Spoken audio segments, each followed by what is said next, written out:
नेता प्रतिपक्ष शुवेंदु अधिकारी ने कहा कि बीरभूम में पहले सीएम ममता बनर्जी ये बताए कि अनुव्रत मंडल ने जो पुलिस को गाली दी थी उस पर क्या एक्शन लिया गया।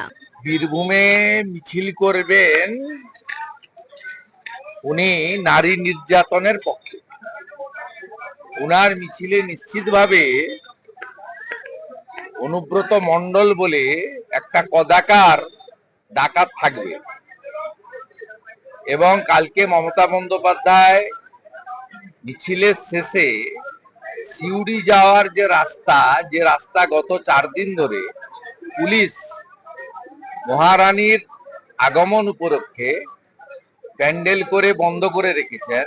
ওখানে ভাষণ দেওয়ার সময় অনুব্রত মণ্ডলের এখন অক্সিজেনের অবস্থাটা কি আছে, কত পরিমাণ অক্সিজেন মাথায় লাগছে, এগুলোই বলবেন।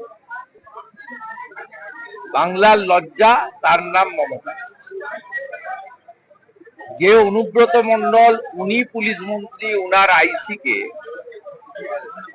মদ্যপ অবস্থায় তার স্ত্রী এবং মাকে বারে বারে ধর্ষণ করব, সে ভাষা মুখে আনা যাবে না, কানে শোনাও যাবে না, বলার পরে ব্যবস্থা নেন না।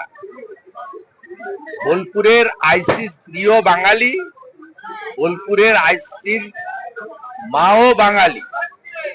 যে মহিলা মুখ্যমন্ত্রী বাঙালি নারী এবং কন্যাদের সুরক্ষা দিতে পারে না, তিনি যা করছেন কমপ্লিটলি রোহিঙ্গা এবং বাংলাদেশি মুসলমানদের বাঁচানোর জন্য করছেন, প্রমাণিত সত্য।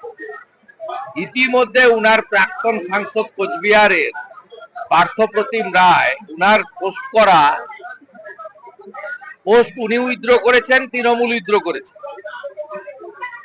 গতকাল হরিয়ানার গুরগ্রাম নিয়ে হরিয়ানার মুখ্যমন্ত্রী প্রমাণ করে দিয়েছেন তারা বাংলাদেশি মুসলমান।